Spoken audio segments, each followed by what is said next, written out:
રાજદ્રોહ સહિતના કેસ પરત ખેંચાયાનો દાવો કરાયો। પાટીદાર નેતા દિનેશ બામભણિયાનો દાવો। પાટીદાર આંદોલન સમયના કેસ પાછા ખેંચાયા। દિનેશ અલ્પેશ કથિરિયા સામેના કેસ પરત ખેંચાયા।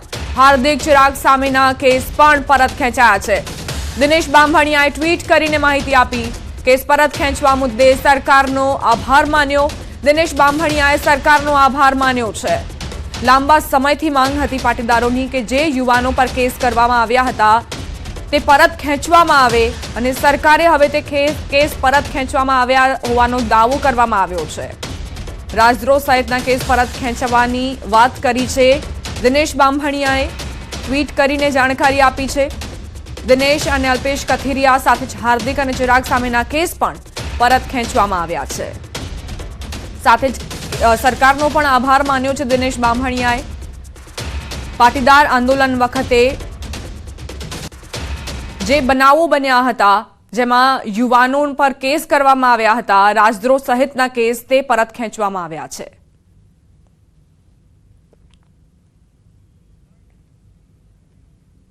ગુજરાત સરકાર દ્વારા આજે પાટીદાર અનામત આંદોલનના મુખ્ય ગંભીર કેસો મુખ્યમંત્રી દ્વારા ખેંચવામાં આવ્યા છે, જેમાં રાજદ્રોહ સહિતના કેસો પરત ખેંચાયા તે બદલ હું સરકારનો આભાર માનું છું। આ કેસો પૈકી અલ્પેશ કથિરિયા, હાર્દિક પટેલ, ચિરાગ દેસાઈ, વિપુલ દેસાઈ અને મારો આ કેસમાં સમાવેશ થયો છે। ઘણા ગંભીર કેસો 307 જેવી કલમના કેસો પણ મહેસાણા જિલ્લા અને કડી વિસ્તારના સહિતના ગુજરાતના 14 જેટલા કેસો ગઈકાલે મુખ્યમંત્રી દ્વારા પરત ખેંચવાનો નિર્ણય કરવામાં આવ્યો છે। તે બાબતે હું એમનો આભાર માનું છું। આ લડાઈમાં ગુજરાતના તમામ આંદોલનકારીઓ જોડાયા, એમનો પણ આ તકે હું આભાર માનું છું કે સત્યની જીત થઈ અને સત્યમેવ જયતે। અમારી સાથે પાટીદાર અગ્રણી ચિરાગભાઈ જોડાઈ ગયા છે। ચિરાગભાઈ, દિનેશ બામભણિયાએ જે રીતે ટ્વીટ કરીને પણ જાણકારી આપી, સાથે સાથે એક વિડીયો પણ બહાર પાડ્યો છે અને તેમાં એવો દાવો કરાયો છે કે પાટીદાર નેતાઓ પર જે કેસ કરવામાં આવ્યા હતા, જે યુવાનો પર કેસ કરવામાં આવ્યા હતા તે પરત ખેંચવામાં આવ્યા છે। તમારી પાસે આને લઈને શું માહિતી? મારી પાસે કોઈ માહિતી નથી, મીડિયા દ્વારા જ મને જાણ થઈ છે। બે દિવસથી મારા સામાન્ય પ્રસંગમાં હતો એટલે મારા સુધી કોઈ મેસેજ નથી, પરંતુ જ્યાં સુધી સરકારનું ગૃહ ખાતું અથવા ગવર્મેન્ટ સત્તાવાર જાહેરાત ન થાય ત્યાં સુધી કોઈ પણ વાત સત્ય કેટલું છે એ આપણે જાણી ન શકીએ અથવા એની ઓથેન્ટિક કેટલું છે ત્યારે જ કરાવે કે ત્યારે સરકારે એના અંદર અથવા સત્તા એક્સપ્રેસ કરીને જાહેરાત કરે, અને જયારે સરકારે જાહેરાત કર્યા પછી પણ જયારે કોર્ટમાં એમને એનઓસી આપવાની હોય છે અથવા કેસ પાછળ ખેંચવા માટેની જે પણ વિધિ કરવાની છે એ વિધિ કરવે ત્યાં સુધી કોર્ટમાંથી જે એનો ઓર્ડર ન મળે કે આ કેસ પૂરો થઈ ગયો છે ત્યાં સુધી એ વાતમાં કોઈ અટકાવવાની જરૂર નથી, કારણ કે ભૂતકાળમાં પણ એવું થયું છે। એટલા માટે જ્યાં સુધી સત્તાવાર જાહેરાત સરકાર ન કરે ત્યાં સુધી કોઈ વિષયને ઓથેન્ટિક માની ન શકાય। એટલે ચિરાગભાઈ, જ્યારે સરકાર સત્તાવાર જાહેરાત કરશે ત્યારબાદ કોર્ટમાંથી ઓર્ડર આવશે ત્યારે જ તમે સંતુષ્ટ થશો? સંતુષ્ટ તો ક્યારેય નહીં થઈ શકાય ને, સંતુષ્ટ એ વિષય પછી છે, પરંતુ અત્યારે જે વિષય ચાલી રહ્યો છે કેસ પાછળ ખેંચાઈ ગયા છે, જ્યાં સુધી સરકાર જાહેરાત ન કરે ત્યાં સુધી એ વિષયમાં સત્ય કેટલું છે એ સત્તાવાર જાહેરાત થાય તો જ આપણને સમજમાં આવશે કે તે સરકારે જાહેરાત કરી છે। આ વિષયને લઈને અન્ય કોઈ પાટીદાર અગ્રણીઓ સાથે તમને વાતચીત થઈ હોય, ભૂતકાળમાં વાતચીત થઈ હોય, તમારા તરફથી કોઈ રજૂઆત મૂકવામાં આવી હોય સરકાર સામે? ભૂતકાળમાં સરકારે કહેલું હતું જયારે સામાજિક આગેવાનો અને બધાની સાથે મિટિંગ હોય છે ત્યારે સરકારે વચન આપ્યું હતું કે બધા પાછા કેસો ખેંચીશું, પરંતુ એને પણ આજે 7, 8, 10 વર્ષ થવા આવ્યા છે, બરોબર છે। એટલે સરકારે જે પણ નિર્ણય લીધો છે તે કદાચ લીધો હોય તો એને આવકાર્યો છે, પરંતુ હજુ સુધી સરકારી જાહેરાત સત્તાવાર ન થાય ત્યાં સુધી એમાં ઓથેન્ટિક કેટલું છે, સત્ય કેટલું છે એ જાણી ન શકાય। એટલે અમે સરકારના સત્તાવાર જાહેરાતની અમે રાહ જોઈ રહ્યા છીએ। તો ચિરાગભાઈ, હજુ એવી કઈ બાબતો છે જેને આપ ઈચ્છો છો કે તેના પ્રશ્નોનું પણ નિરાકરણ આવવું જોઈએ?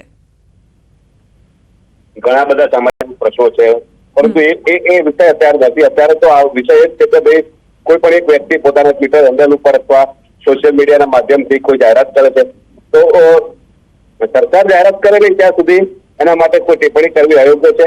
એટલે સરકાર જાહેરાત કરે જ્યાં સુધી કોર્ટમાંથી એના માટેનું સ્ટોપનું જે વિષય ન થાય, કેસો ચલાવવામાં નથી આવતા અથવા એમાંથી સરકારની જાહેરાત પ્રમાણે સરકારે કોર્ટમાં જે એફિડેવિટ કરવાનું હોય એ એફિડેવિટના આધારે જયારે કોર્ટ નિર્ણય ન લે ત્યાં સુધી એના માટે ચાલુ કેસો છે એના માટે કોઈ ટિપ્પણી કરવી અયોગ્ય છે। આભાર ચિરાગભાઈ, અમારી સાથે વાતચીત કરવા માટે। પાટીદાર અગ્રણી ચિરાગ પટેલને આપ સાંભળી રહ્યા હતા। તેમનું કહેવું છે કે સરકાર સત્તાવાર જાહેરાત કરે ત્યારબાદ અમે વિશ્વાસમાં આ વાતને લઈશું અને સાથે જ તેમણે કહ્યું છે કે કોર્ટનો ઓર્ડર આવશે ત્યારબાદ આખી પ્રક્રિયા પૂર્ણ થશે. ત્યાં સુધી કંઈ પણ કહેવું યોગ્ય નથી માની રહ્યા તેઓ.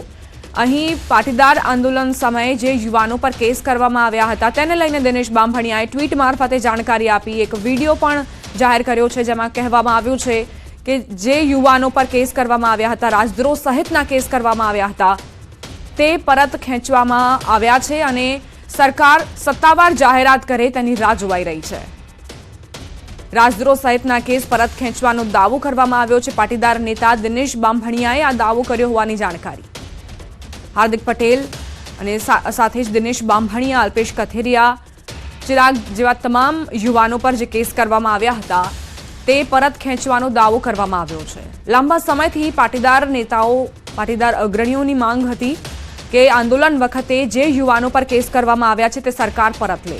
સરકારે આશ્વાસન પણ આપ્યું હતું કે તે તમામ કેસ પરત લેવામાં આવશે અને હવે કદાચ એ પ્રક્રિયા આગળ વધારવામાં આવી રહી છે. સત્તાવાર જાહેરાત હજુ બાકી છે.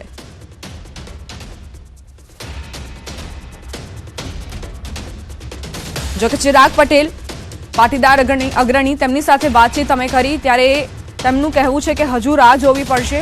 અત્યારે કોર્ટનો ઓર્ડર નથી આવ્યો, સરકારે સત્તાવાર જાહેરાત નથી કરી, એટલે કંઈ પણ કહેવું યોગ્ય નથી. અન્ય પાટીદાર જે અગ્રણીઓ છે તેમના તરફથી પણ પ્રતિક્રિયાઓ લેવાનો અમે પ્રયત્ન કરી રહ્યા છીએ. ગુજરાતમાં જે પાટીદાર આંદોલન થયું તે દરમિયાન ઘણા યુવાનો પર ગંભીર રાજદ્રોહ સહિતના જે ગુનાઓ છે તે દાખલ કરવામાં આવ્યા હતા અને તેમાં મુખ્યમંત્રી ભૂપેન્દ્ર પટેલ સરકારે તેને પરત લેવાનો નિર્ણય કર્યો છે.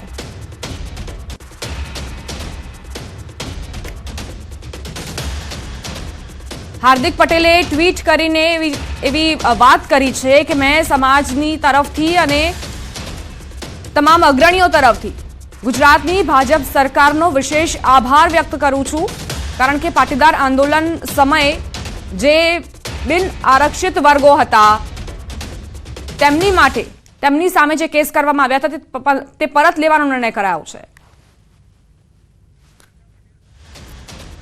અમારી સાથે ગીતા પટેલ, પાટીદાર નેતા, જોડાઈ ગયા છે.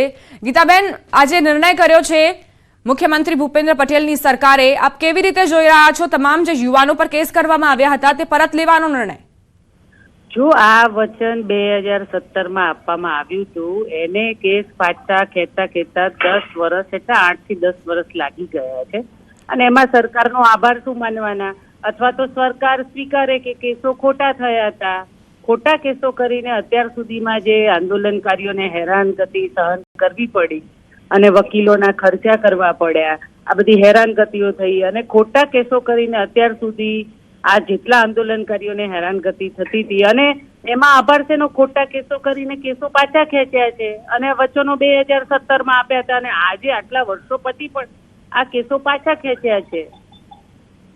એટલે અત્યારે હજુ આપણે જોવાનું એ થાય છે કે ખરેખર એ બધા જ કેસો પાછા ખેંચાયા છે કે હજી પણ અડધો લોલીપોપ આપવામાં આવ્યો છે, એ એક તપાસનો વિષય છે. એટલે જયારે બધી ડિટેલ આવી જાય પછી સાચી હકીકત કહી શકાય કે આમાંથી કેટલા કેસો પાછા ખેંચાયા છે ને હજી કેટલા બાકી છે. એટલે આ જે પગલું લીધું છે સરકારે, તેને આપ સકારાત્મક વલણની દિશામાં આ પગલું નથી ગણી રહ્યા? બિલકુલ, હું સકારાત્મક પગલું ગણું છું કે સરકારે કેસો પાછા ખેંચ્યા છે, પણ એ વચન 2017માં આપેલું હતું. દીપા, એ વચન આટલા વર્ષ કેમ લાગી ગયા કેસો પાછા ખેંચતા? અત્યાર સુધી અમે અત્યારે 1 વીક 15 દિવસ વકીલોના ખર્ચા કરીએ છીએ, મુદતો ભરીએ છીએ, હેરાન પરેશાન થઈએ છીએ. એમાંય કેટલી મહિલાઓ એવી છે કે જેના પર કેસો હતા, તો મહિલાઓ અત્યાર સુધી કેટલી બધી હેરાન થઈ. એટલે એમાં આભાર શેનો માનવાનો? સરકારે ખોટા કેસો કર્યા હતા તો એ પાછા ખેંચ્યા અને એને ખેંચતા 10 વર્ષ લાગી ગયા. એટલે એમાં સરકારે કઈ શું કહેવાય કે સારી વાતો કરી હોય એવું એને આપણે કેવી રીતે કહી શકાય? બિલકુલ, જે ખોટા કેસો કર્યા હતા એ પાછા ખેંચ્યા છે. તો જે આટલો સમય લાગ્યો તેના કારણે તમારો વિરોધ છે કે આટલો સમય કેમ લગાડ્યો? બિલકુલ સાચી વાત છે, મારો વિરોધ છે કે આટલા વર્ષ કેમ લાગી ગયા. જયારે ડેપ્યુટી સીએમ નીતિન પટેલ હતા ત્યારે આ જાહેરાત કરવામાં આવી હતી, તો એ કેસો ત્યારે કેમ પાછા ના ખેંચાય ને એને આટલો સમય કેમ લાગી ગયો? અને હજુ તો આપણે તપાસનો વિષય એ છે કે બધા જ કેસો પાછા ખેંચાયા છે કે હજી અડધા બાકી છે ને અડધા ખેંચવાના છે. કે એવું આ લોકો 5-5 વર્ષે જાહેરાતો કરવાના છે? એ પણ આપણે બધાએ તપાસ કરવી પડશે. એટલે ગીતાબેન, હાર્દિક પટેલે ટ્વીટ કરીને એવું કહ્યું છે, તમામ જે નેતાઓ છે, મુખ્યમંત્રીનો આભાર માન્યો છે, CR પાટીલનો આભાર માન્યો છે, પ્રધાનમંત્રીનો આભાર માન્યો છે અને ધારાસભ્યના પદ પર છે તેઓ. તો એટલો વિશ્વાસ છે પાટીદારોને કે હાર્દિક પટેલની આ ટ્વીટ બાદ જે તમામ કેસો છે તે પરત ખેંચવામાં આવવાનો સરકારનો આ નિર્ણય યોગ્ય છે? હાર્દિક પટેલ એ અત્યારે ભાજપનો નેતા છે, નહીં કે સમાજનો. હવે અત્યારની દ્રષ્ટિ પ્રમાણે એટલે ભાજપના ધારાસભ્ય તરીકે એને આભાર માન્યો હશે તો એ બરાબર છે, માનવો જોઈએ. બાકી અત્યારે જી ગીતાબેન, આભાર તમારો જાણકારી આપવા માટે અને જોડાવા માટે.